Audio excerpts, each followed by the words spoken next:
Hello everyone and welcome back to Between Realities. How the hell are you? It's so great to have you here with us. My name is Alex. Sometimes I go by Alex VR. I am joined here by my co-host Skiva. Skiva, how are you doing, my good sir? I'm great, man. I'm great. It's Friday, it's VR time, it's weekend time, and it is Kong vs. Godzilla time, and I'm rocking Team Godzilla. Nice, nice, yeah. Skiva's a hardcore Godzilla fan. Yeah.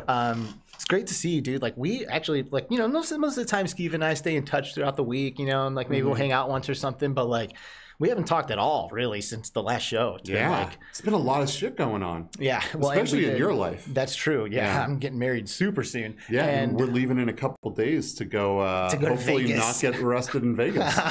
Yeah, that's going to be awesome. But anyway, yeah, it's been busy, and we did 3 days in a row last week where we did the bonus episode on Wednesday with MRTV, and then we did a gameplay of the Half-Life Bioshock mod, and then we did the real normal Between Realities Friday show, and who was that with? Kyle Render. Hello to everybody in the chat.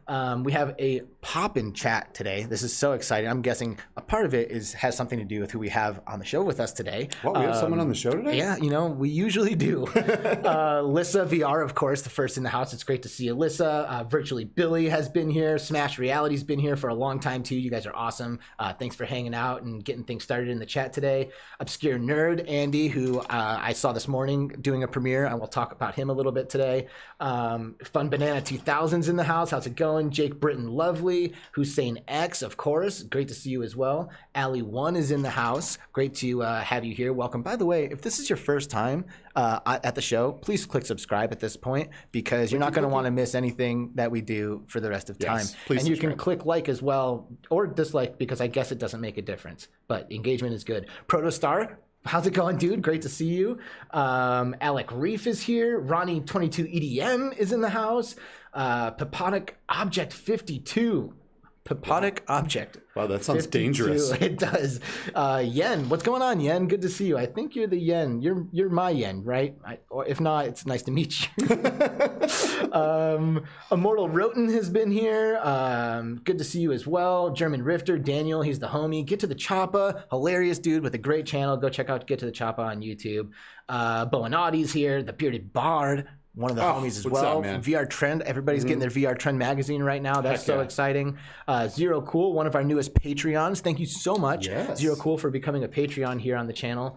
Yes, and special, while we're talking about that, special thanks to our top tier Patreons, Lissa VR and Jonathun Zug. But thank you to all of you. Cody, love you guys. Cody, I love you. He's a Patreon. Who else is a Patreon right now? Robyn. Yeah, Robyn, Delirium Drew, John John Westra. Westra, yes. Yeah, Jonathun Zug, and you. All right, listen, we've been going on for a long fucking time. Everybody, we have a great guest today. This is a lady, and I don't know if you read my description today, but I always try to say between realities when it makes sense, if I can, you know? This is a girl who literally skates that line between realities. She is a VTuber and a YouTuber simultaneously and together.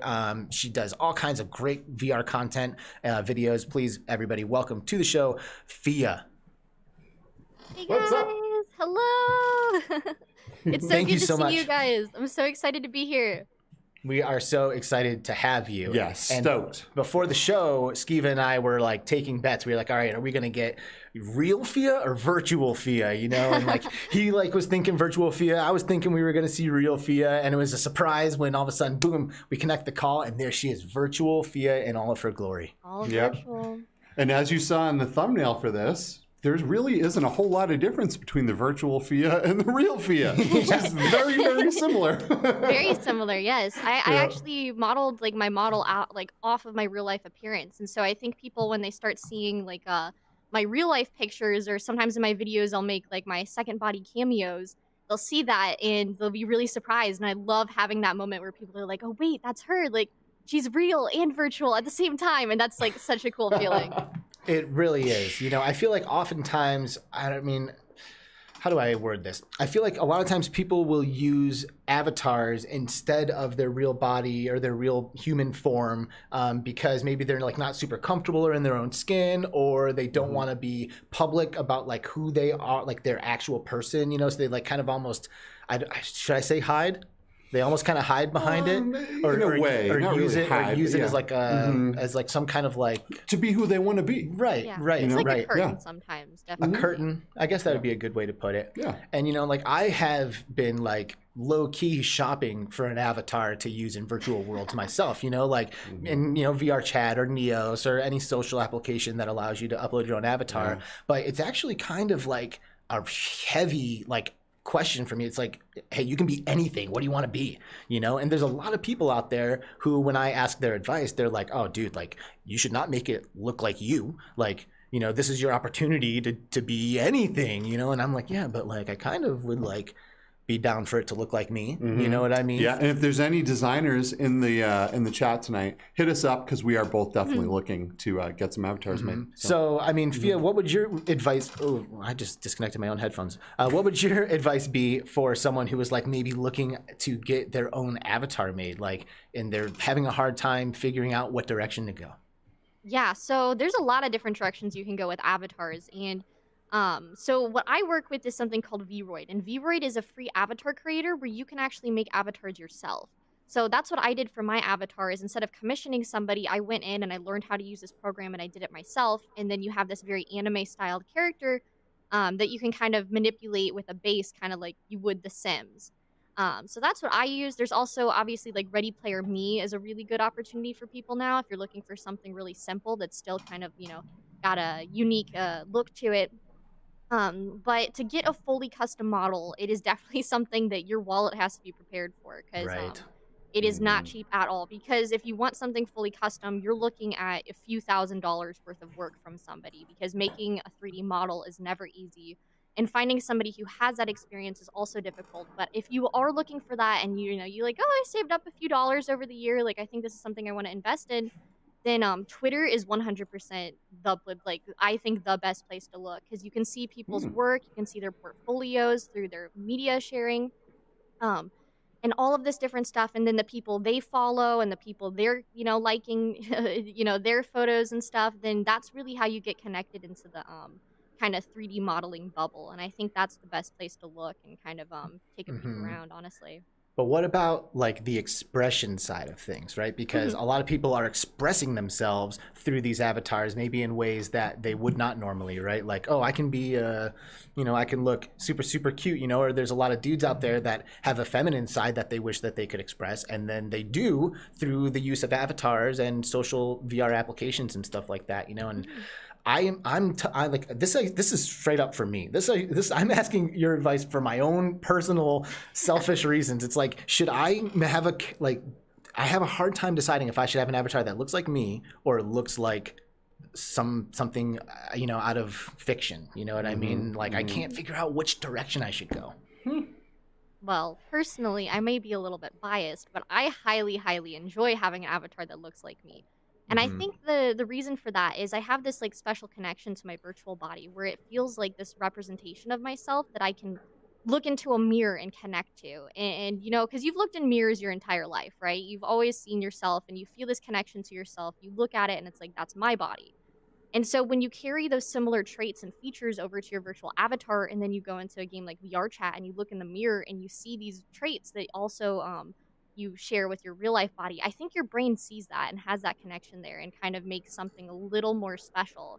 So that's my personal opinion. But I think, being anything you want, like picking out a fantasy character or creature or, something totally non-human is also really cool. I think it's just a different experience.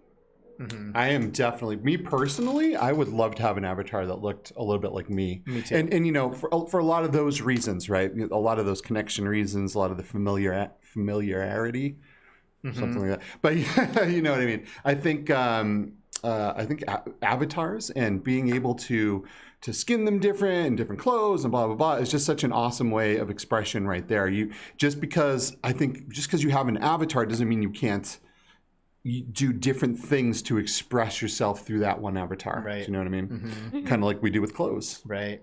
And what's so crazy is Fruxius from Neos VR. He's like the main developer of Neos VR. His avatar is an animal. What do they call him? I think I have him on there, like a furry. Yeah, a furry. But there's like a better word for it. Fursona maybe is what they call it. Either way, he has like a furry avatar that he uses, and he's been using the HTC lip tracking to talk in there, and he's talked about having a phantom face after hours of using his avatar in dude, look at you with that clip. Holy crap, right? That's perfect.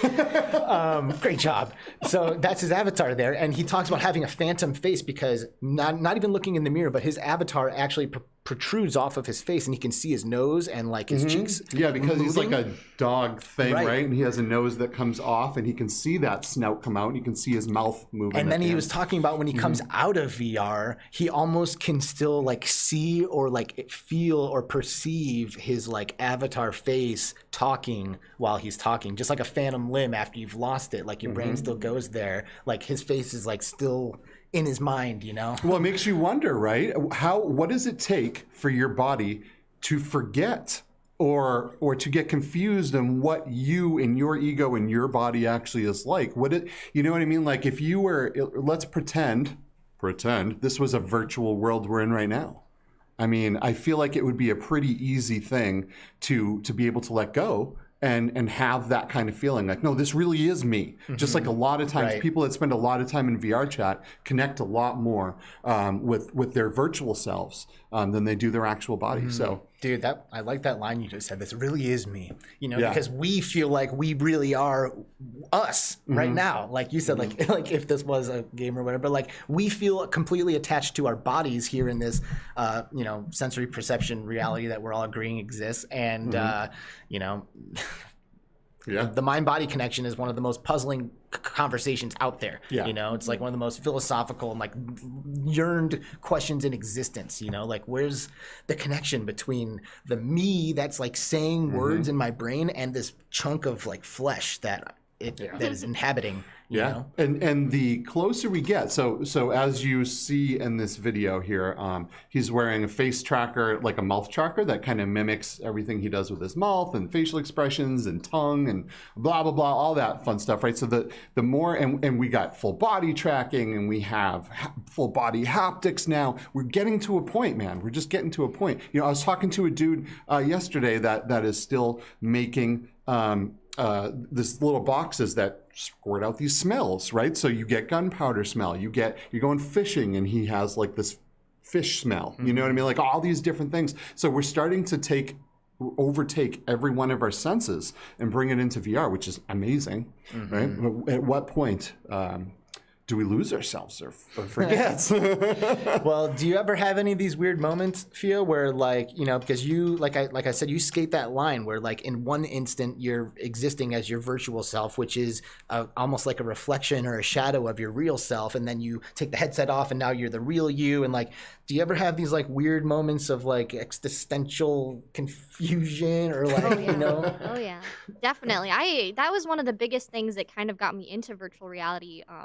Actually, is when I wore the headset for the first time and I already had my avatar. I remember going and like looking in the mirror and seeing like being able to like hold my hand up and feeling like that was my real hand, and then taking my headset off and being like, well, which one is the real me? Like, is it the one that's like sitting here in the physical world, or is it the thing that I perceived?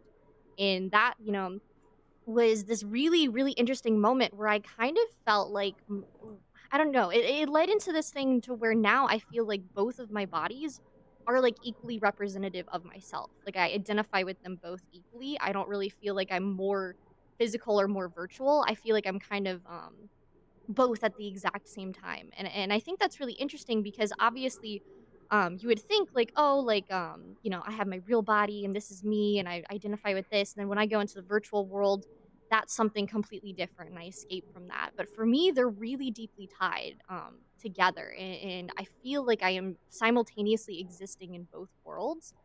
And so, yeah, I definitely feel like, although I don't have any like a snout or anything to identify with and stuff like that, I do feel like my virtual hands, you know, with my Index controllers, it feels like these could be my hands, you know, Right. and it's really cool.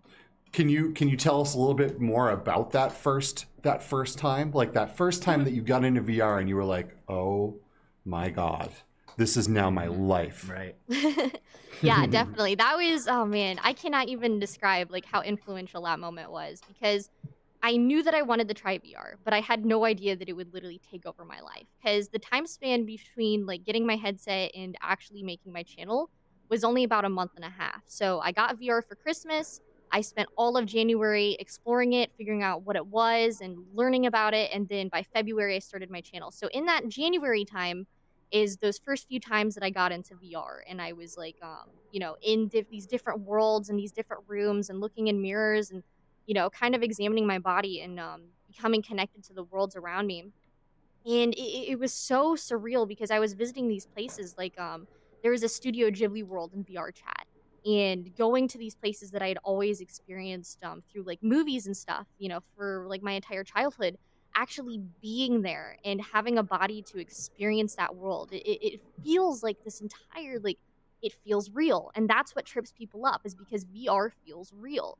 And that confuses your brain. And my brain was all over the place, like so jumbled up. Like I think what I was experiencing is like probably like double what normal people would probably experience. And that was super impactful for me. And yeah, like obviously I became quite addicted to it. And that's why I'm here today. You know, one of these like there's like this really profound, beautiful thing that I've been like noticing and hearing about with full body tracking, which I think is like one of the biggest things that helps give people that sense of presence. Because when you look down and you see legs, when they're tracked, they're your legs. You know, it's not like a video game where like I push the thumbstick forward and I see a couple of animated feet just kicking out underneath me, you know, which helps. But it's when I move my leg and I look down and I see it move, that moment for a lot of people is like huge, life-changing, yeah. Huge. Like, and they realize, like, they look down and they see themselves, like they see their feet, and they become completely present moment immersed. Like in a way that they never become in their real lives. Because guess what? Your body is basically an avatar. You can look down, there's your real feet right there. You should find a profound moment in this. You know, like, this is amazing, right? Like, looking down and seeing my actual feet. Yeah, You but know, then like We love feet. yes. I mean, yeah. Oh boy, can of worms. But you know, looking down and seeing my own legs like is a miracle. Like, I am here. Holy crap! And VR gives people that moment, even when they didn't even expect it was going to come. All of a sudden, they're like, "Oh, I'm here." And it's like this awakening, you know, it's almost like this like spiritual thing, you know, they're like, I'm present. Oh, this is me, you know? And like, I think that can help translate. I think that will translate into people's real lives, you know, like when you start to have those moments in VR, it's easier to have them in your real life. I have a friend who's actually a very good friend who's actually a Patreon, Cheryl Goldberg, and I popped her VR cherry, if you will. And Okay. I know we said everything goes on this show, but let's make sure it's something people want to hear. All right? but so I put her I think the first thing I put her into was Robo Recall. She's a gamer. She's a serious gamer, right? And I remember, you know, putting her in there and forgetting about that very first profound, holy moment of VR, right? And I'm like, okay, so what you want to do is you want to go over here, go over there, push the thumbstick, and she's like, whoa. I got hands. Give me a minute. Right. And she's just like, what is that? Like, blowing her mind. You know what I mean? Yes. Like, that's such a big part of it, like the actual physical representation of you. You know? Speaking of what you said earlier, you started in February of last year. That's when we started as well. Really? That's sick. Yeah. Yep. Yeah, like we started like right at the same time. Just funny. You have close to 85,000 subs now. Like, Yeah, thank you.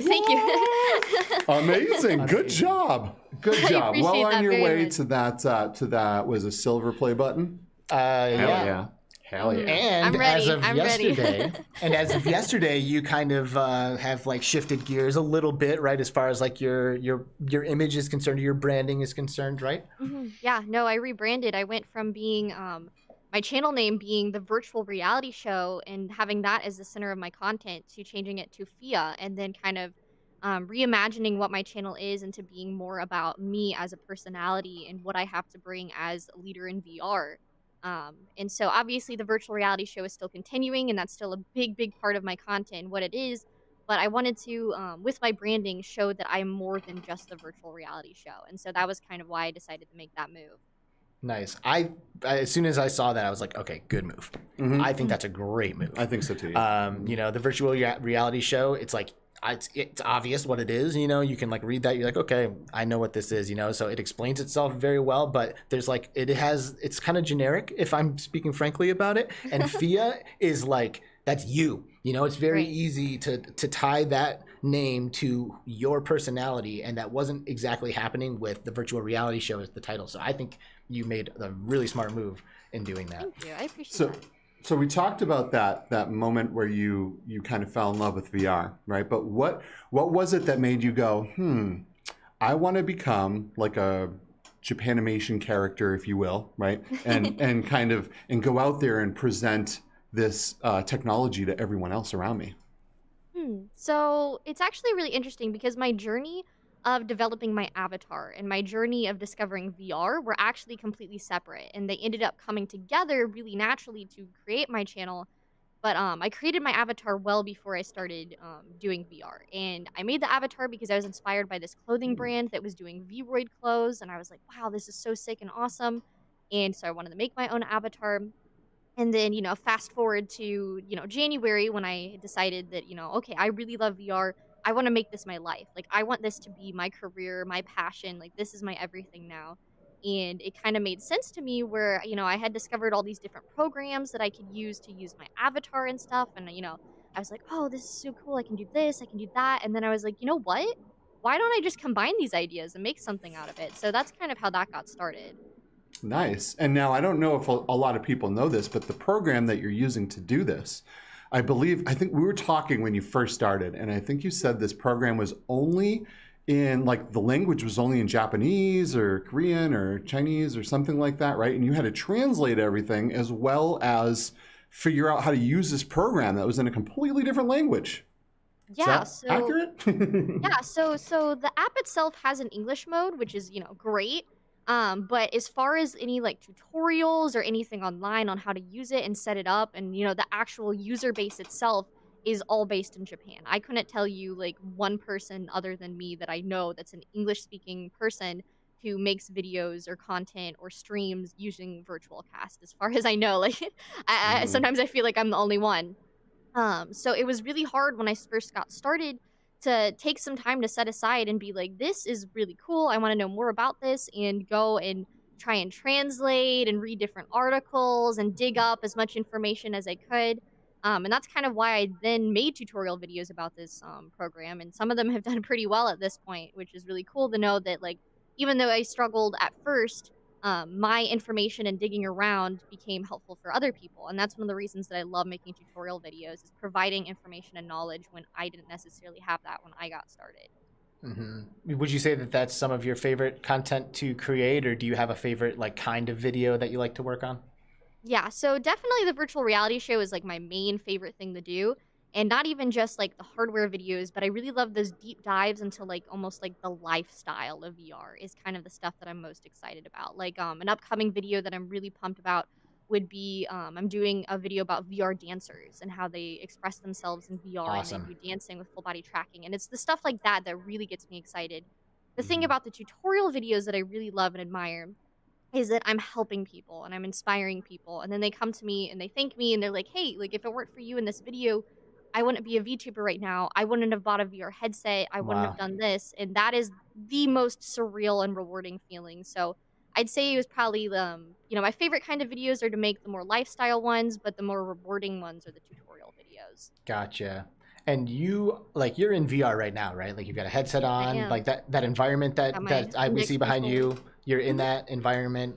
Yeah, that's pretty awesome. It is. Thank It's you. pretty sick. And one of the cool things about like doing stuff like this in VR that like people don't realize is that you have like infinite tools at your disposal that we can't see. Like Mhm. I've done some interviews in VR where I'm like in rec room and stuff, and I'll like pull up all the questions on a big thing, and I've got like all these like notes and tools everywhere, but like no one Mhm. can see them. Like you're in VR, you have so many tools at your disposal. It's pretty cool. I love Yeah, it. yeah, it is. I think I think VTubing is gonna pick up and take off. I mean, even more than it is already.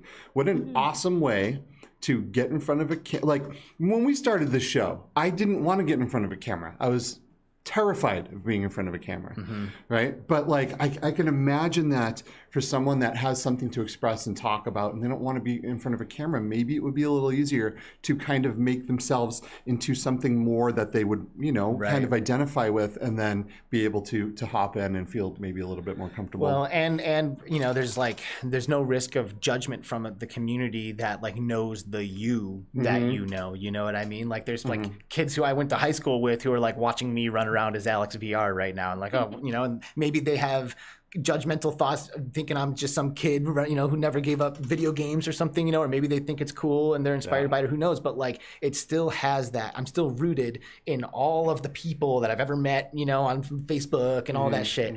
And to like completely make a new personality and not use your own real body it's truly a clean slate, no risk of judgment whatsoever from people who you might know in your real life, which I mean that sounds liberating, like I think that'd be an easy thing to convince me to do. Yeah, true. It would be fun. True. Well, you heard it here. Between Realities is switching to a VTube format. Yeah. I would love to see that, honestly. That would be cool to do a show or two in that kind of format. That would be crazy. Yeah, hell yeah. I would love it. I mean, just combining VR with other mediums and like other ways like of doing this, like this whole thing that we're doing now, like podcast traditionally is an audio thing, right? But now we are on YouTube, and so are so many other podcasts. So there's the video aspect, but there's also the audio aspect. And now we've got Phia, who's an avatar who's inside virtual reality while we're here on a flat screen. And like, one day, like our set right here is a Blender file. So like we've talked multiple times about pulling a camera into this space and doing it within VR and having like the actual between realities ship and being able to come and visit it and stuff like that. And I think that's something that we will absolutely do one day. Absolutely. When we have the time and resources. Yep, for sure. I really do like the idea of being able to use this as a physical space. You know what I mean? Bring some people into it. I think it would be super awesome. Aspen Darkfire in the chat. How's it going, bro? Great to see you. Mateo311 is here. By the way, Mateo, didn't you, like, you found out something about Mateo, didn't you? I did. I heard Mateo is actually the Pink Power Ranger. Really? Yeah. I'm Mateo311. Oh. Wait a minute. I mean, no, we've got video proof of it right here, folks. He just let's see that one more time. One more time? Yeah, because I mean that was pretty fast. There I'm it is right there. Mateo311. Oh my gosh, dude, the demasking of the Pink Ranger Yeah. and Mateo's face behind it. Yeah. So I mean that's pretty conclusive. Mateo, we love you, buddy. For reals. So. We absolutely love Mateo, and we love Mr. Trinidad, who snuck into the chat while we've been sitting here yucking it up, and Immortal Rotan is here as well, and everybody else. I think I've already said your names. I just like to make sure that we can say hi to everybody and pull everybody into the chat if they want to be a part of it. I'm gonna hear about that after the show. Yeah. Oh no. Oh man. So it's been a pretty cool week, dude. I mean, the past couple of weeks in VR have been insanely exciting. There's been all kinds of hardware announcements and game updates and all kinds of stuff. I mean, what do you want to get into? Oh man, let's see. Well, I mean, there's so much. It's hard to pick and choose, right? But there's a game out right now that I don't know if you've played it, but everyone's playing it and everyone's saying it's great, and I can't get the guts to play it. And it's called Cosmo Dread. And I believe it was called Cosmophobia before, and I'm guessing maybe they got a cease and desist from Phasmophobia or something like that. Or they just didn't want to like make it seem like they were trying to ride those coattails or something like that. Maybe. Yeah. Have you got to play this at all? No, dude. I'm getting married on April 3rd. Like we've got people like coming into town right now. Like things are crazy. I'm like so slammed. I've barely had time to play any games. Yeah. Oh, it's called Cosmo Dread. Is that right? Yeah. Isn't that what you just said? Is that what I said? Yeah. Now I'm all confused. Anyway, people that watch our show know that I am scared in VR horror, right? But some of these games really want to pull me in. Like everyone's having so much fun. People like BMF who are kind of the same way that I am, that are like, oh God, I don't think I can handle this, and they go in there and they're just freaking out and scared the whole time. Even he's like, dude, I want to get back into this and play this more. Nice. And GT, gamer tag is always, he just rants and raves about this. A lot of people are really digging this game, and this game is from the developer of Dreadhalls. So that's where Cosmo Dread comes from. Yeah, okay. I suppose. I guess I think that's good. I think it was a good name change too. Yeah, I do too. Cosmophobia, I wasn't really, I feel like that was kind of confusing. Do you like stay up on like the game updates, Phia? Like when a new game's coming out, are you like trying to get into it, or like how do you typically spend your time gaming in VR? Not as much on new games and stuff like that. I like to like kind of keep up and see what's going on, but I'm definitely like a full-fledged like VR chat person. Right. So when a new VR chat map comes out, I'm automatically like, oh, I have to go play that. So that's kind of where my main interest in VR lies, is more of like the social aspect. So I play a lot less single-player games than I do jumping into like multiplayer stuff like Pop One. Interesting. It's so funny. Like everybody's different. Yeah. I'm like the opposite of that. Like I like do almost all multiplayer and like very few single player experiences. Yeah. But I mix it up a lot. Yeah, you do. Yeah. You get into everything. I like everything. But there's Horror's another tough, game, but, dude, and this isn't exactly horror, but it's I mean, I feel like there's about 5 million zombie games out there, but Zombieland, dude, like we were talking smack about this game without playing it last week, and we were like, dude, are you shitting me? Another wave shooter? Like, okay, another zombie wave shooter? Really? But the reviews are pretty good. They're really good. Like, and I found out some cool people are involved in this game. A little bit ago, we had a guest on named VR Rosie, and she specializes in like tilt brush and artwork and like VR art, and she's just absolutely my favorite VR artist. And she actually had a lot to do with this game. She did the animations of the zombies, and and now it's getting all these great reviews, which I just can't believe it. Like I just thought this game didn't look very good, and I wish I had a clip to pull up, but I don't. Right, whatever. But dude, it's crazy that Rosie does VR animation. Like I know. All I ever see her doing is drawing, you know? Yeah. And it's like, dude, if I was her, I'd be flexing all of that stuff. Yes. I'd be like, yo, I'm helping this team make this game. I'm also in Tilt Brush tonight. Come watch me perform live. It's a big IP, right? I mean, Zombieland. I mean, it was a major motion picture. Yeah. Yeah. Well, I'm surprised that everybody likes it. Yeah. I am, and I probably still won't play it, honestly. I mean, unless somebody's like, "Here's a code, please play it." Yeah. And maybe I will. I'm going to, just because VR Rosie had something to do with it. Like I feel like I got to support what she does, and I want to see what she's capable of. So I'm definitely going to try it. It would be better if I had a key, because I don't really want to buy it, but I will.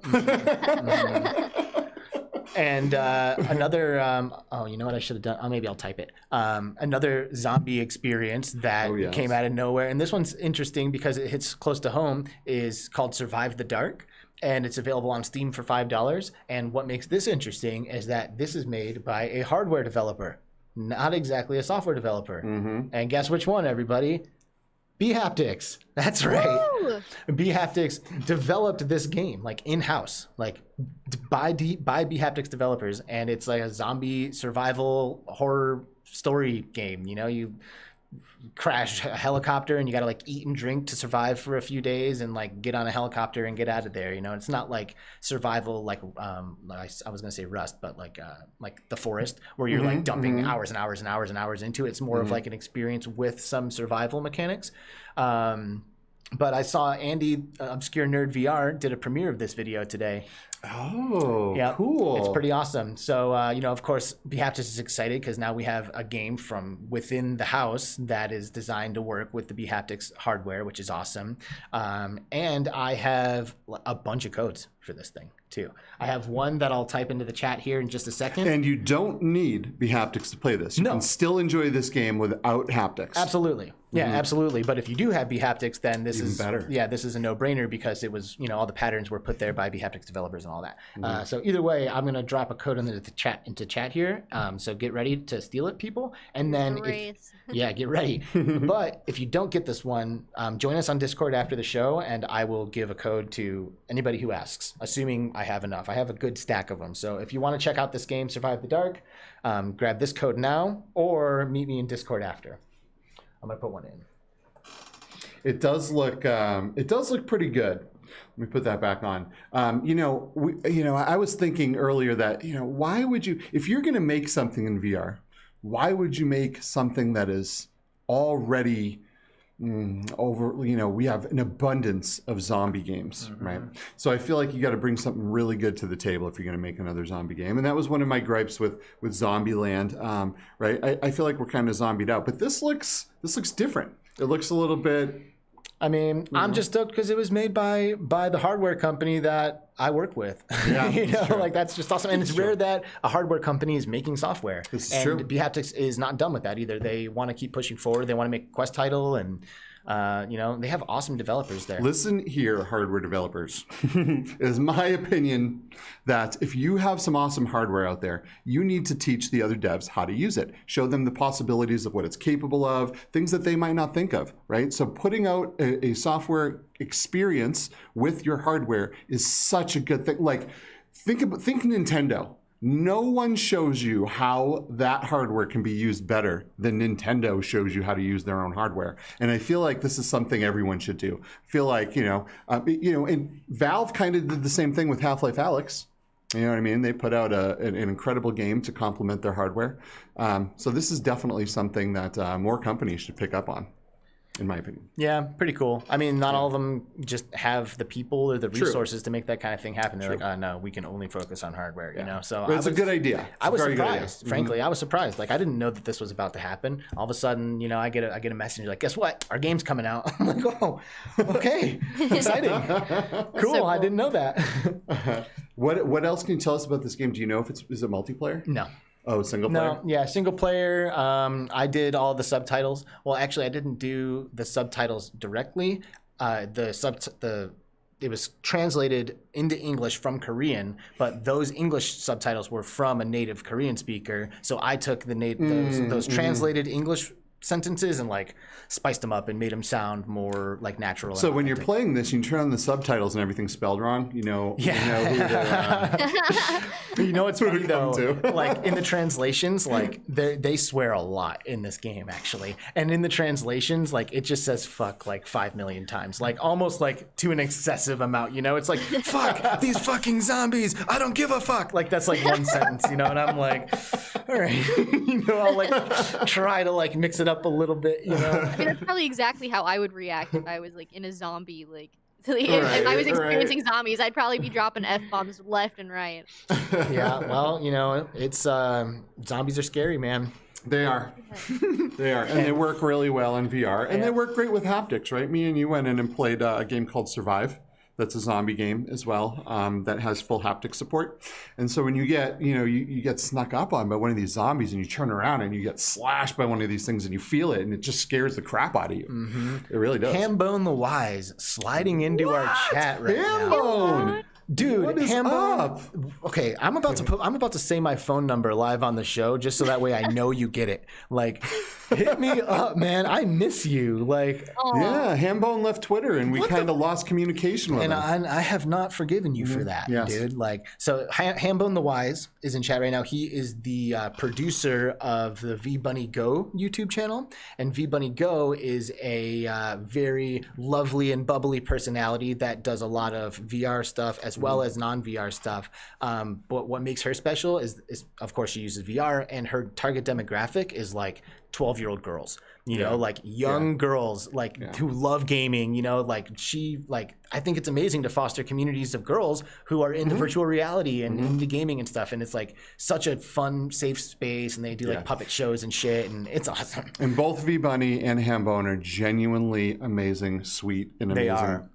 They are. And I want Hambone on this show. I've been trying to get Hambone on this show for some months now. And that's why I'm salty, because we were talking about it and then he leaves Twitter out of nowhere. So I gave Vbunny my number, Hambone. Get it from her. Hit me up. Come join us on the show and let's talk. Heck yeah. Because me and him, like, we have like all the same interests and stuff. Like, he loves Nintendo. Like, nice. He's just, you're the dude, Hambone, all right? So we're gonna stop. We're gonna stop. All right. We're gonna stop talking about Hambone. Okay, not to be totally off topic, but you said you love Nintendo. Have you been to the Breath of the Wild world in VR chat? I wish. I have not been in there myself. Haven't either. I almost brought it up when you said VR chat earlier, by the way. Yeah, I haven't either. It looks so good. It looks so cool. So good. It is probably, like, I am a huge Zelda fan, and Zelda, like, the Zelda worlds in VR chat is what, like, encouraged me to get a VR headset. And that world is, oh my gosh, you guys both need to try it. In fact, I will go with you guys and we can experience it together. All right, party time. Let's do that. So, is it? I mean, I saw GT's video, and that was really popular. Yes. Actually, he got a shitload of views on that video, and it looked incredible. Like, it looked like it was 1-for-1, like straight out of Breath of the Wild. Is it the whole map, or like is it just like the plateau, or like what's the vibe? It's the Great Plateau, but it's also like interactable, so you can actually go and like you can make the tower come out with your Sheikah sleigh, and then you can go to the different temples, and you can't do the temples, but you can go to each one and get like the spirit orbs and stuff, and then there's like characters that'll come, and you can have like text on the screen. It's really, really in depth, and you really have to experience it. You know, I just heard that there is a mod now, and I'm not talking about the Labo one. I know what you're right, but a mod to play through Breath of the Wild in 6.VR. Yep. So yeah, maybe we will check that out and report back, because I hear it's pretty awesome. And I saw somebody playing as Zelda in it. They swapped the avatar, and it was Zelda running around in there. That's what I saw too. Yeah, and it looked amazing, honestly. I was like, oh, wow, yeah, she's so beautiful. I want to be Zelda. Man, it really, I don't know why those guys put out a VR version that was just absolute garbage. Like, you know what I mean? Like worst the VR labo. sickness I have Yeah. ever experienced. Yeah, Ever. the And I labo did version. Don't do it. the yaw motion simulator at CES, and like, you know, we've done all kinds of crazy VR things. I did this one VR thing where I was strapped in like and it flipped me up upside down. inverted. It was great. Like all the Oh my way upside gosh. down. Yeah, it was pretty I mean, it was pretty cool, I guess, but in VR it's I don't know. It's Yeah. a little bit gets lost in the translation. But anyway, I've done all kinds of crazy shit. And Breath of the Wild Labo, the cardboard thing, by The worst. far the worst I've ever felt after a VR experience. Yeah. I had to lay down on the couch for 30 minutes to an hour just like trying to like regain normalcy. I cannot believe how bad it fucked me up. I could not recommend it. Yeah, I don't know why they small would do amount. that to anybody, because you're going to take the people who originally were excited for Nintendo VR and you're going to make them go, no, I'm not trying that again. So someday when they do come out with, you know, Switch VR or whatever it's going to be called, people are going to be like, I don't know, I tried that Breath of the Wild thing and didn't work out for me. Well, next time I'm So- bored, I'm going to hit both of you guys up and let's go in there because I would Let's love to definitely see do this VR chat world. I've had my mind blown by VR chat on so many occasions. Yeah. Like you were talking about the dancing thing. I can't wait to see that video because when I saw people dancing in VR chat, like pole dancing with full body tracking, it was blowing my mind. Yeah. Like the movements Break are dancing, all so kinds of accurately stuff. represented. Unreal. It's amazing, and there's so much expression still. Like you can see all of the expression. Like this avatar was dancing so sexy and just like moving and spinning around this pole, and I was like, why do I feel something right now? You know, like this is Too weird. realistic. So, sounds like a thrill seeker party. Yeah, it was actually. I think. boom. It was actually, that is so funny. Yeah, it was. It was the night that he got that VR Influencer of the Year. And Oh, he, yeah. had a party, a dance party. I went in there and he Nice. was absolutely tossed, dude. Drunk, I mean. Like he was just like living it up. Like you can hear him taking shots, like lifting his headset and taking shots. It was great. Beautiful. Yeah. And, you know, it's not VR just... is the whole thing. Yeah, VR chat is amazing, and social VR is amazing, and it's not just VR chat. There's experiences now in alt space that are blowing my mind all the time. There's experiences. I mean, I have never had my mind blown like I did in Neos. Yeah. You know, like that. Have to you been, me, have is you ever the been in best. there, Phia? Neos? Yeah, I actually went into Neos for the first time this week. And I'm Ooh. having somebody help me set up my avatar and get it all rigged up so that I can bring it into Neos and then maybe meet the devs and take a look around. Because I definitely want to try out the facial tracker once I get it, because I just ordered that. And I was like, well, what better way to start getting into the game is having some motivation with the facial tracker. And I love that they have like the 10-point tracking system as well, which is something I'm also really wanting to try out with my full body avatar. Did you have anybody show you around? Like, did you meet Turk yet? Have you met Turk? No, I haven't, but I had somebody named Floor. They showed me around, and apparently Cool. they're pretty deep into the community as Cool. well. Nice. It really helps in Neos and frankly in any social application to have a guide, someone who can be like, hey, let me give you an example of what can be done here, because it's very much like a sandbox when you first get there. You know, it's just like, okay, like what am I supposed to do here? You're definitely not going to figure out Neos by yourself to its full potential No. when you first walk in there. It is it is so in depth. You can alter code from within the environment. You can make things happen that can't currently happen. I mean, it is the oasis. Yeah, I played the Tetris effect in there, and I mean, it's like without like the whales and shit flying around you, it's like 3D up on the wall, like huge, and like everyone can stand there and watch you, so you can have like an audience while you're playing this massive Tetris game. The games that these social apps put together are so awesome. Dude. Wild. Like Among Yeah. Us in VR chat. Did you ever play Among Us in VR chat? Dude, that's So the good. best. And especially because it's Quest compatible, so literally anybody with a headset can just jump into it, and that is the best thing that's ever happened. That's so big. I mean, all of these social companies, they have to make everything work with the Quest. There really shouldn't be, like in VR chat, you go in, some avatars are PC, some avatars are Quest. Like we need all around compatibility with the Quest and with mobile headsets, because this is what the people want. This is what everyone's buying. This is what is making VR what it is. And to have these people buy these headsets, go in and then find out they still need a PC for a lot of this stuff is a bummer. But we are getting there, right? Neos is coming out supposedly with a Quest version. They're trying really hard. I'm not sure how they're going to pull that out because of how complex that system is. It'll be a true Quest version. It won't be Right. Neos. It'll be Neos Quest or Yeah. Neos untethered or whatever you want to call it. But anything, anyone making any kind of social VR should really use, in my opinion, the Quest or mobile chipsets as the baseline. Right, that's where everything should run, and from there build up. Maybe make the PC version, a little bit more high fidelity, better textures, whatever. But it needs to run. Yes. On this stuff. Yes. It just has to. Ventuslicious brings up something that I wanted to mention, and I'm glad that Ventuslicious has brought this up. Speaking of the facial tracker, HTC actually released an SDK where you can 3D print a mount for headsets that don't support the tracker, which is awesome. And I agree, that is awesome, because they, like, even on their tweet that I read this morning, they were like, no, we don't normally do this, but here's an SDK so you can 3D print something for these other headsets, and I think that's a pretty smart move on their part. To be like, okay, we'll play ball a little bit. I think that's important. Hey, just real quick, want to say hello to Gamertag VR in chat. Thanks for coming, GT. Gamertag VR. We were just talking about your Breath of the Wild video, dude. I mean, I think you were in here for it. Gamertag is like, I don't know, man. Like when I think he's just like, when you think he's like VR, a hero. Yeah, like he's got like a cape.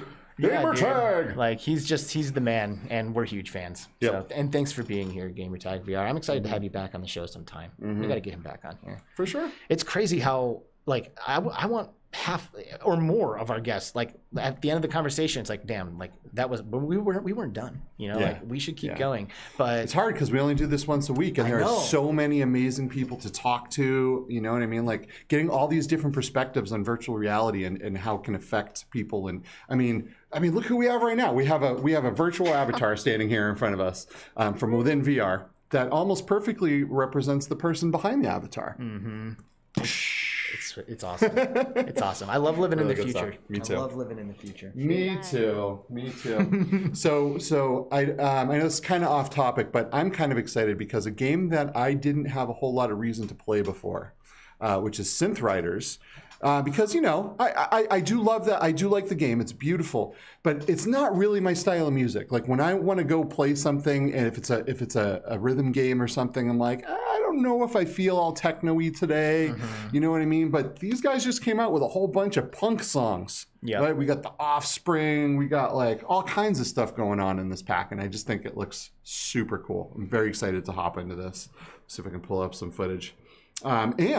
And Synth Riders got bHaptic support. So you can get in there with all your haptics and play some Offspring or Pennywise or whatever. Is Pennywise even in there? I don't know. But there's some really good bands. Man, I used to really like Pennywise back in the day. That just like hit me in the face with some nostalgia.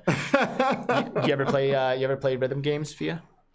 Yeah, actually I love Synth Riders, and I actually love the music in that game. There's a whole bunch of like Monstercat, like cyberpunky music, and obviously have to be a giant Monstercat fan considering who, boyfriend/manager being Protostar from Monstercat. So super into all that I totally stuff. forgot that. I even saw him in chat, and I was like, "Oh, sweet Protostar, good to see you, man." And like, I completely forgot that that you guys were in cahoots, a thing. Cool. Yeah. Wow, that's so awesome. So was he into VR before you guys met and became a thing, or did you introduce him to a lot of that stuff? Because I know he's into VR now.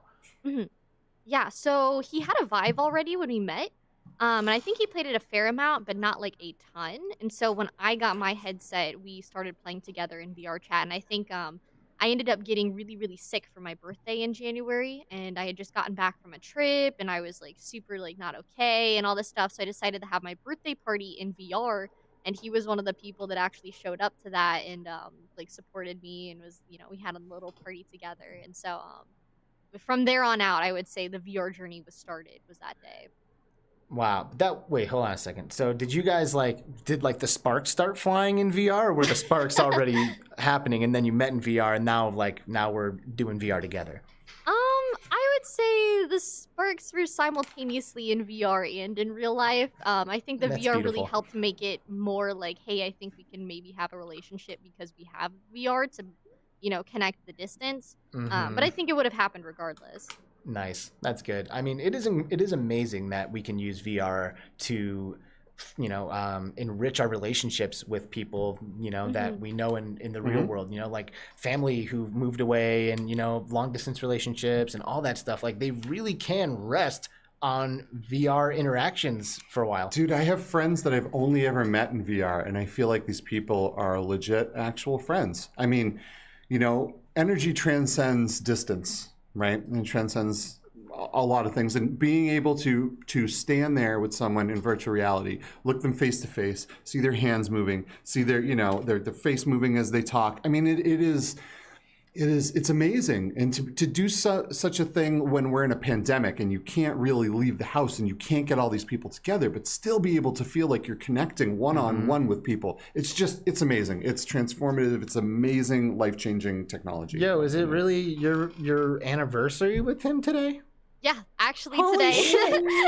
Well, congratulations. Thank you so That's so much. great. That's a whole year?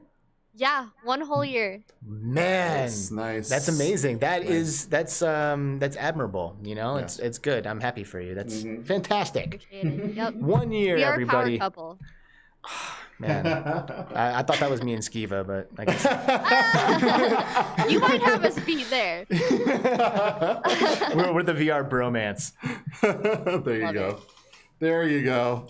So, in other news, I did see that, and I feel like this isn't very surprising or anything, but that Boneworks is most likely coming to PSVR. If I can find my button here. I like how you slow down sentences when you're like searching. Because I'm trying to find the buttons. And Give you some more the time. thing that they're doing. They need to make these buttons bigger so I can see what I'm pushing. Oh yeah, your 50 button stream deck. Dude, I know. There's a lot of buttons. And yesterday I'm sitting here going, damn it, I need more buttons. Should I bring the other one? Can you use two? So Oh, that would be pretty sick. I'll I don't bring the think other you one. can. I don't think you Oh, can. really? I feel like I got to keep it because I'll make it as complicated as the technology Right. lets me. So Right. let's just stick with So that. But anyway, Boneworks says that there's 90% chance that the team is going to support the PSVR 2 controllers, which means it's coming to PSVR, right? PSVR 2. And, games like Boneworks, Half-Life Alyx, some of these games are going to be amazing launch titles. Can you imagine? Dude, so many people that have never experienced VR are going to hop into console VR for the first time with the PSVR 2 with this insanely sick, amazing piece of technology and experience something like Half-Life or Boneworks. Oh my God, people's lives are going to change. Now, this my this title, right? Boneworks dev says 90% chance team supports PSVR 2 controllers. Why not just say PSVR 2? Like that sentence almost it's to me alludes that these people are thinking that those controllers will maybe be able to be hooked up to a PC and used auxiliary outside of the PS5. That would be really cool. But I'll Because tell you a PS5 what. controller can do it. A PS5 controller can do it, but as of this moment, the haptics and adaptive triggers do not work because there aren't any PC drivers to utilize them, and no PC devs are putting the adaptive triggers. And really, that's the main thing with those controllers, right? Being able to feel resistance, like almost like a hydraulic resistance when you're pulling the button and getting feedback. It's pushing against you and fighting back, like almost like a real gun trigger would do, right? So, although, You can get that, right? Someone just get the drivers, whatever, Yeah, someone get on that, please. Well, wouldn't Sony do it? Because they know that their DualShocks are being used on PCs. Yeah, but I don't know because they want to sell the PlayStations. Right? They're not like Microsoft took that stance where they're like, look, you can play your stuff on an Xbox, you can play it on the PC, it all works the same. Sony's like, no, fuck you, buy a PlayStation. Right. So, Oh, speaking of controllers, Phia, we often shit on the Index controllers on this show. Yes. I noticed that you're using them. You primarily use social VR. So do you ever have moments where the controllers aren't responding well? Do you ever have problems with your Index controllers, or are they just awesome? And to elaborate on that, how many have you been through multiple sets of them? No, I've never been through a set of Index controllers. I got my Index last June. So coming up on probably 9 months. So I have never had any problems with it. Whenever I have the finger tracking problems, if I have a finger sticking up, then I just recalibrate and I'm good to go. So my controllers have been perfect. I haven't had any complaints whatsoever. Nice. Yeah, that's good. Nice. I'm still trying to get my fourth set, right? Oh So my there's goodness. so much stuff I can't do because I need PC VR to create some of this content. And my controllers are just, going back and forth with Valve support. Do this, do that, jump through this hoop, unplug everything, uninstall everything, try it again. It's like, guys, come on. I get a new set of controllers every couple months from you guys. You think something is different here? Yeah. Well, I mean, I feel like the way that Phia uses the controllers is probably the best way, right? Like just like using it in social, like where your fingers are there, because like that finger tracking doesn't help me in Pop 1, and frankly, it holds me back tremendously because with the touch controller, I can just launch myself with that grip button like crazy. Because you feel it's like, the button. it's all or nothing, But then with the index controller, it's muddy, my hand's sweaty. It's not like gripping. And the grip degrades over time. Is one of the problems that those have. The more you squeeze it, the more it takes pressure to activate that grip. Is that pressure? Yeah, it's pressure sensitive. I don't know why I thought it was like heat or something. No, it's so if you go into the controller screen where you can calibrate it and everything, you can see as you squeeze how much pressure you're giving. There's a lot of cool stuff in that tool, actually. If the controllers would last, that would be the best. Aspen Darkfire, do the index controllers have tracking lights? I've never really thought about how they track. I assumed it was divots and shape. Well, they have the little sensors that the lasers hit. Right, and I believe the way the inside-out tracking works with lighthouses is the device itself. The device itself does the processing. You don't plug your lighthouses into the computer because, like, remember the old Oculus sensors? The Oculus sensors would tell the computer where the headset was, where the controllers are. The index is actually telling, using the lasers as a reference to tell the computer where in space it is. What about my Vive Pro? It's the Same. Same type. Same. Got it. Yep. Sweet. What else? What else you want to talk about, dude? What do you? Dude, have you tried Phasmophobia with the haptics yet? Yes. Oh, dude. It's Sounds scary. terrifying. I know. I can't. Oh, I can't It's even scary. do it. It is. It needs a little bit of work. It's not there. It's in the beta right now, and the haptic patterns need to be fleshed out a little bit better. Okay, gotcha. The biggest thing was that right now there's a haptic response for every step you take. So it's like, Oh.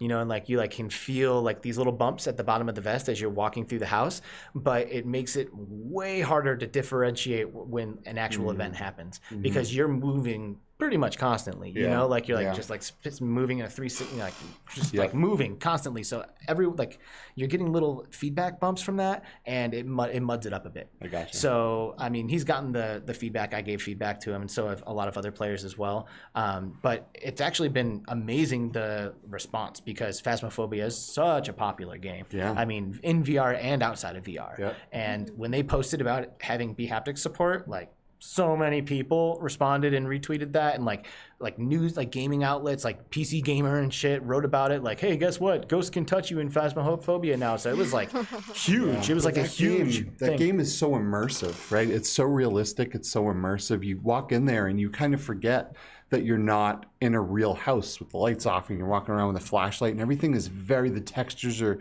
pristine. Everything looks amazing. And that's the main reason I can't go in there. Game scares the shit out of me. Terrifying. Yeah, it's super, Absolutely super scary. I Yeah. think Have you the been in first there? time- the first time that I played it, I was actually going to play it on stream, and I went in blind, so I had no idea what to expect. So Oof. about 15 minutes before I did my before I did my stream, I wanted to go through the tutorial just to get familiar with the game. And I think I remember like walking into the tutorial like house, and I saw like a shadow move. And I remember like just like I started bawling and I threw my headset off and I was like, I can't do it, I can't do it, I can't do it. Like I barely even started the game and I was already just dying on the inside. Too much. It's so terrifying. I've run out of that front door a bunch of times. Like I'm in the house and like something's like you think you see something, I'm like, okay, I gotta go back out to the car right now. Like, please get me out of this house.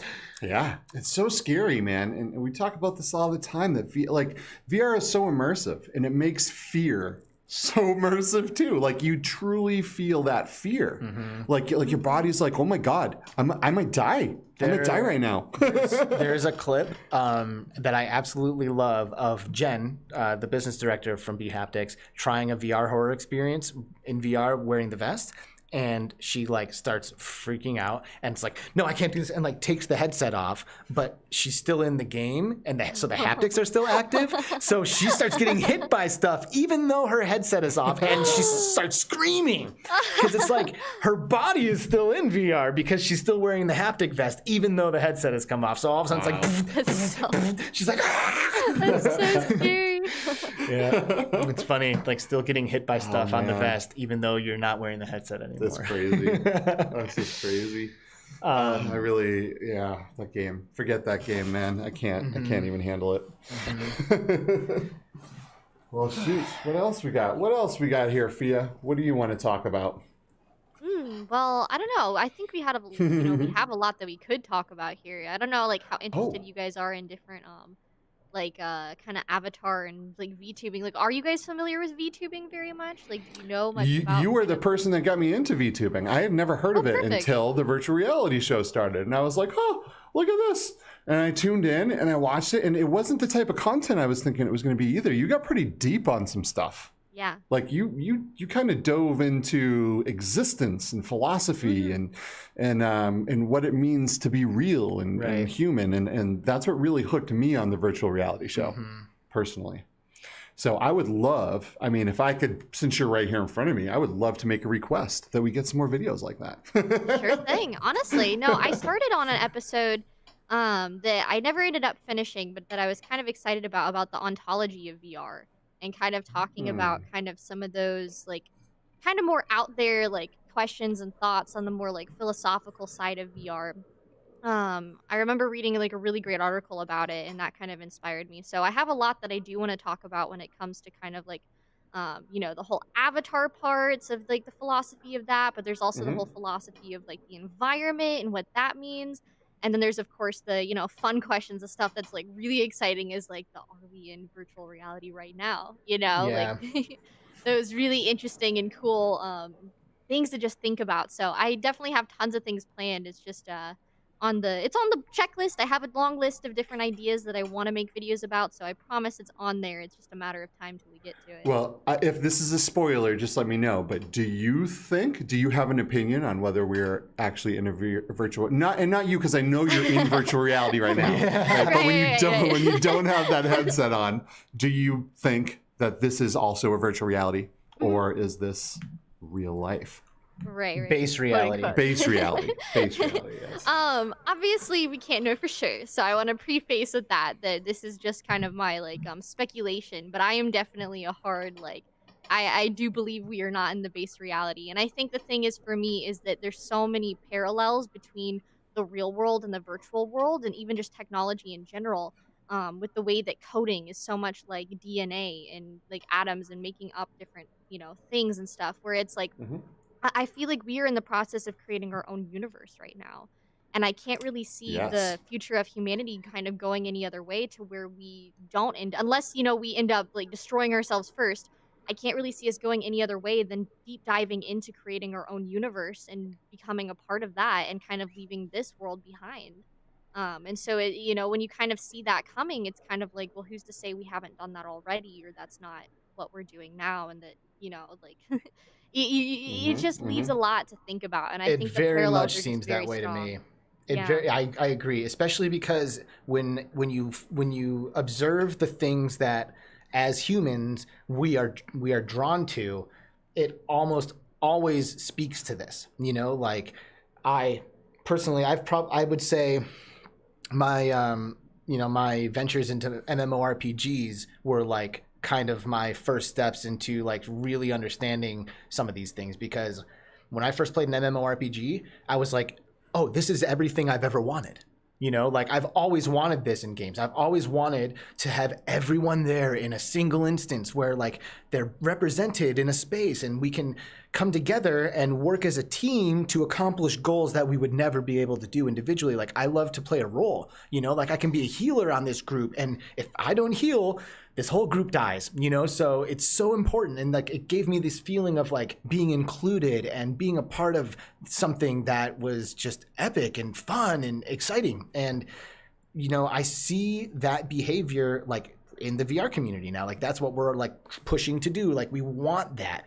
And I feel like it happens just like infinitely, like layers and layers and layers of us like recreating that idea of like entering a new space and agreeing that all these rules now are here and we have to, you know, we're all going to agree to participate and play by those specific rules. And it almost seems like it's evidence that that is like, it's almost like it's like the message of the nature of existence. And I'm like, just like trying to find it while I'm here kind of scenario, you know, and one of these days I'm just going to lift the headset off like in Rick and Morty when they go to Blips and Shits and they're playing Roy, A Life Well Lived.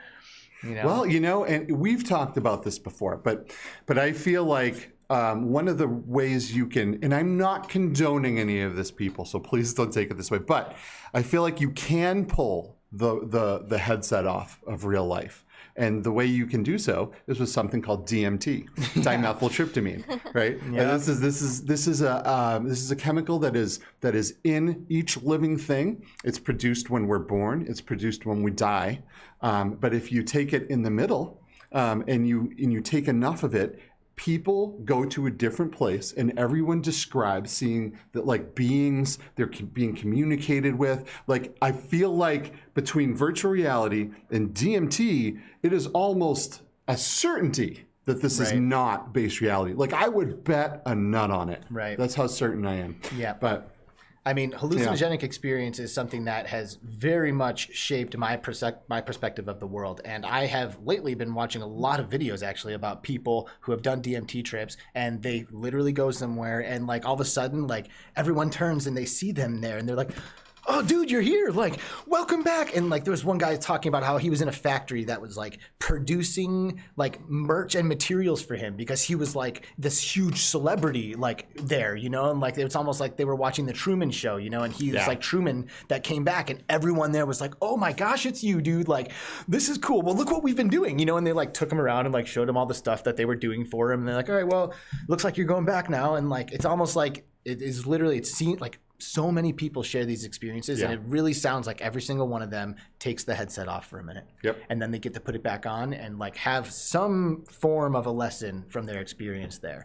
And one of the reasons why we even started this show is because we have had this conversation. We really do believe that virtual reality is a way that people can start to do this. It starts to knock on that door, you know, and because you do DMT or acid, you get pushed off a cliff. You have no choice, you know, like you are being fully immersed into whatever it is that is. But in VR, it's like at your own pace. It's very safe and comfortable. You know, it's kind of just like some sensory perception manipulation, which I guess is somewhat of what's happening on a hallucinogenic experience because your sensory perception is no longer the thing that's determining what's real and what's not real, you know. And I think that that's what VR does. It's like, oh, wait a second, like I know I'm standing in a room, but I swear this dragon is breathing fire on me right now, you know, like in Skyrim, damn it, and I'm scared, you know. So it's there is something happening, and I think VR is a part of it. And we don't know for sure how yet, but I think that all of this stuff kind of meshes together. And to your point, Phia, I think it all is speaking to this idea that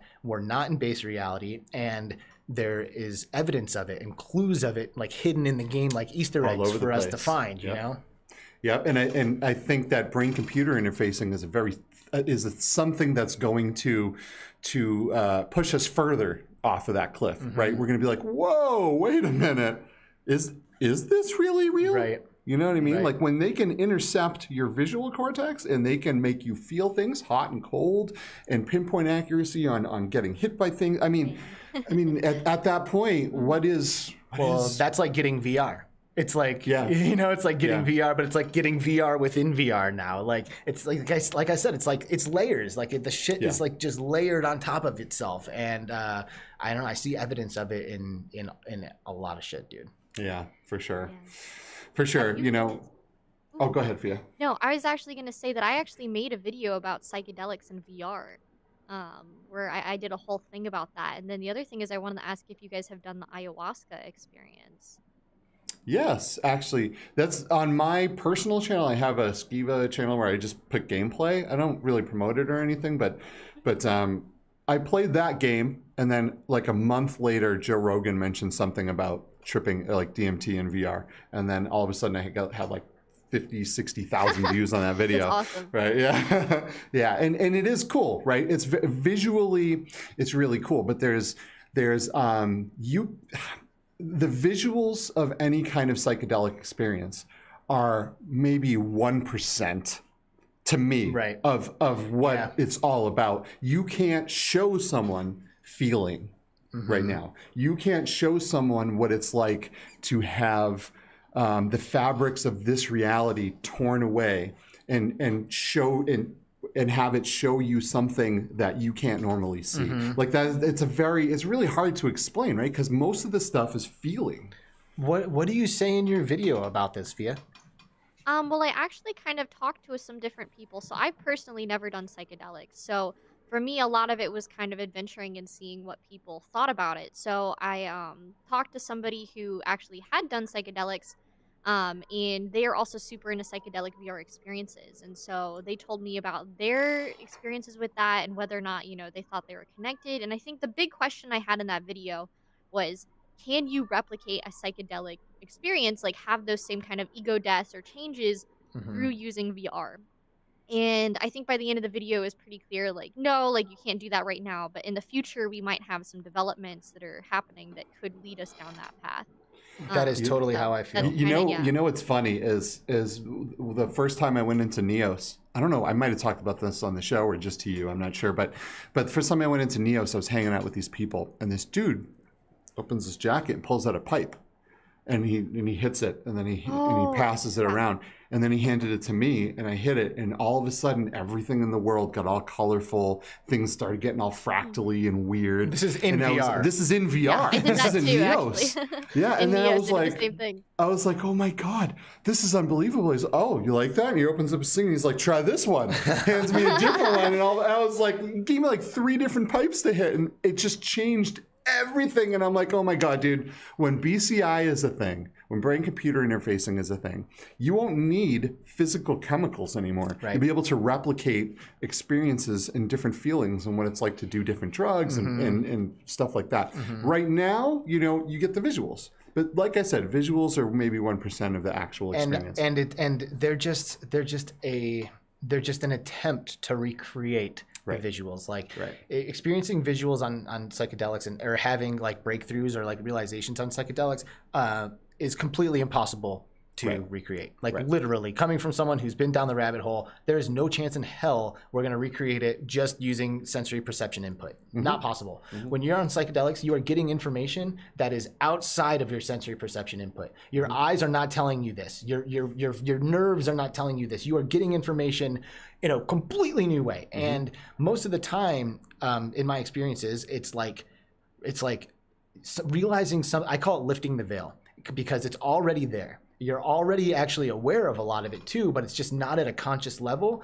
And all of a sudden you'll like connect 2 dots that you've known have been connected, but now you can see the connection. And you're like, oh my gosh, I can't believe it. Like, this is something that I've been scared of for years, but now I realize everything's fine. And like, you have all of these like understandings about the world, and it just kind of clicks, it's like everything kind of comes together. And like you said, that's not something that you can just flash some lights at someone to make happen. I truly feel like those kinds of experiences pull in something divine, for a lack of a better word. And I actually started practicing martial arts in an attempt to have a way to connect to these things without having to do with psychedelics every single time, because martial arts and like spiritual practice is like the practice of tapping into these kinds of things, And this is where I see VR being able to help, because Kung Fu's fucking hard, dude. Like straight up, dude. Like the training that I did to like have self-realization for Kung Fu practice,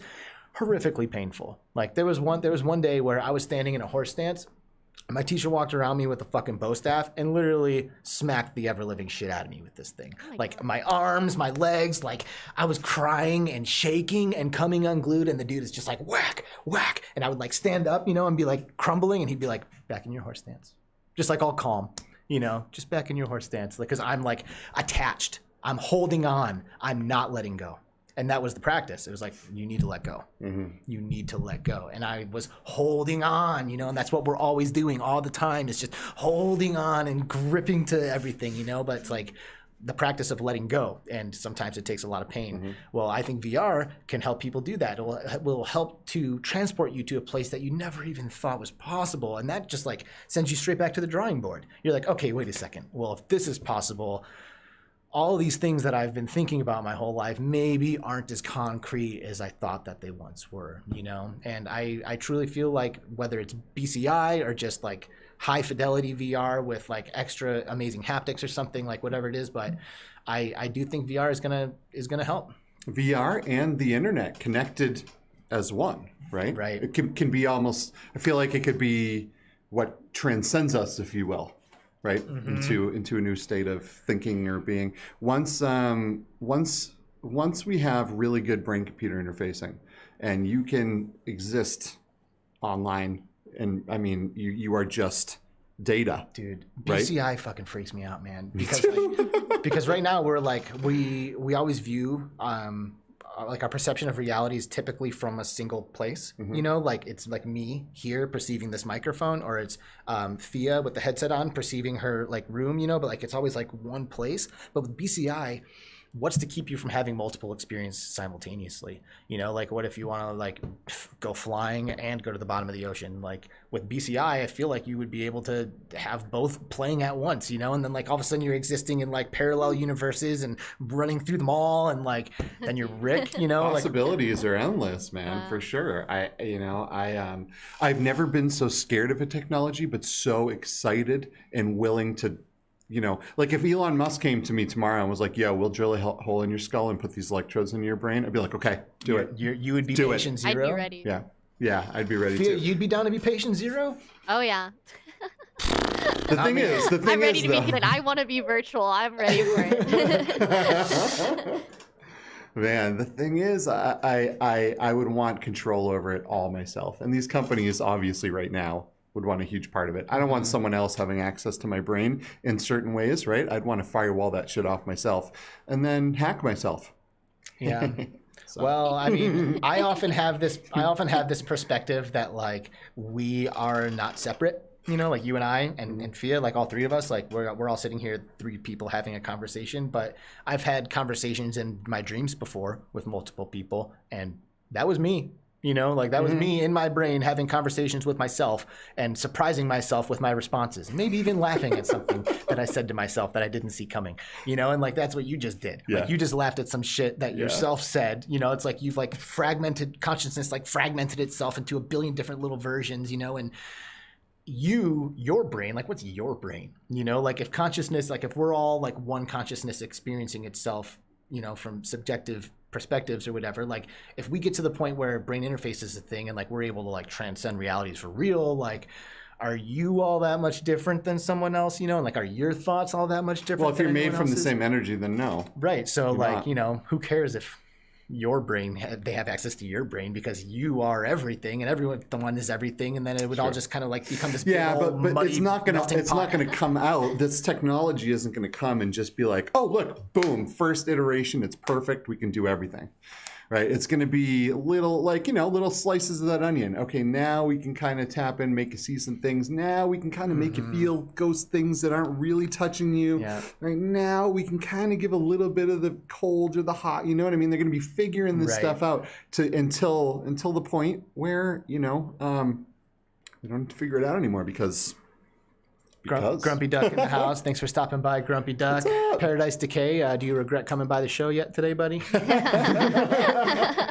JD Max, the sim racing cat's like, dude, this talk is all over the place. It really is. I'm living for it though. I love this so much. I'm loving it. I'm loving it too. Like, we don't always get to dive this far down the rabbit hole on the show. You know, sometimes it's like there's just so much like topical VR stuff going on that like we just have so much to say about it. But like this is truly the conversation that like, I mean, to be honest with everybody here, this is the conversation we wanted to have every single episode when we started this podcast, because we can't help it. Like when this show ends, we're gonna go out back and smoke a bowl, and we're probably gonna be talking about reality and like the way that we're like, you know, especially because we have Phia, like she's existing between realities herself right now. So it's like such an interesting thing because we don't see your face, but we certainly feel like we're getting to know you, you know, and like we're certainly developing a relationship. And then we're gonna go into VR chat and run around in Breath of the Wild, and that's gonna be awesome. And it won't be the first time that we've hung out, but we still haven't met in flesh and blood, you know. Right. So it's crazy,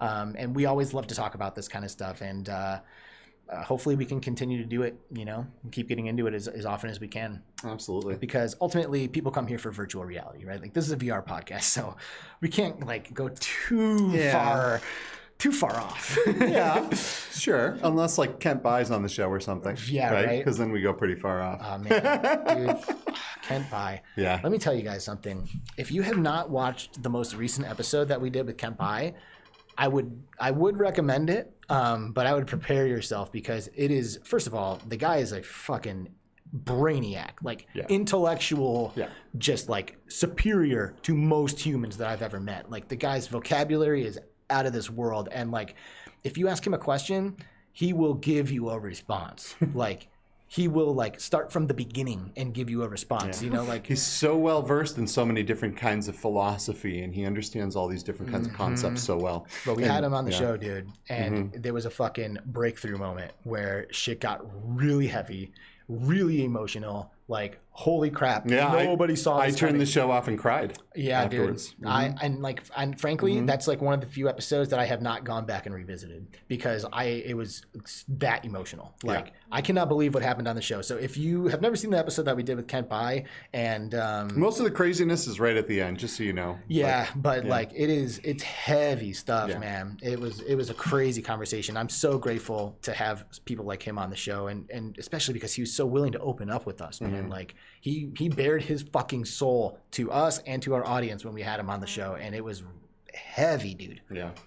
Yeah, well, we enjoy doing this show, and we enjoy having all these amazing guests on, and we do. It was an absolute blast to have you on here, Phia. I mean, you know, I feel like I know you just from watching, you know, your show over the past year and watching you evolve and figure things out and get better and better, and it just you're really doing a killer job, and your numbers absolutely show that as well. Yeah, So you I just totally wanna deserve all congratulate the you on success that. you're having. Oh, thank you guys. That means the world, especially coming from you guys, because I know how important you all are to the community, and like I feel like stepping thanks. into the community has been like a whole journey in its own, and feeling like accepted and loved by you guys makes me feel more connected. And yeah, so I can't even thank you enough. It's honestly like it's an honor to get here and sit with you guys for real, because you guys are important to the community, and like that's all I've ever wanted since I started my channel, was being like, you know, I am an outsider right now, but one day I want to be in with everyone and be one of those VR voices. And so I'm living my dream. So Well, good it's for exciting. you. Takes a lot. It takes a lot to go out there and learn all this technology, learn VR, learn how to broadcast yourself within VR, learn how to stream, learn all the ins and outs of YouTube, Learn how to speak and publicly. learn how to speak publicly, which I'm still trying to figure out. Dude, Steve has come so far. Like the first episode, he was like clammy as hell and like really like not loose, you know, and like a few episodes in he started to kind of find it, and now this guy's a fucking natural. You could do the show, you could do the show yourself if you needed to. You really could. Well, cool. This went by way too fast. It's normally me that like watches the time, and like this time Skiva caught it. Like I'm usually like ready to end it right at 90 minutes, but thanks for having our back. Yeah, you know, I want to go for days at a time, but apparently people don't want to watch something that long. I know. What, you didn't want to watch a 3-hour podcast today, everybody? All right, Phia. So, you know, is that it? You have anything else before we kick you out of here? No, I think we're good. I appreciate you guys and your time. So thank you very much. You're the best. Everybody, we have links in the description below. If you are not subscribed, you're not already a follower, you don't know what's going on, all of the socials are down below for Phia and the virtual reality show. On the desk here and in the description below. Absolutely. Yep. Instagram is up there, Twitter, YouTube. Go hit it all up. Phia, I am so excited to explore Hyrule with you in the near future. Oh, yeah, absolutely. Definitely hit me up for that, guys. All right. Say goodbye to Phia, everybody. Goodbye, Phia. Bye.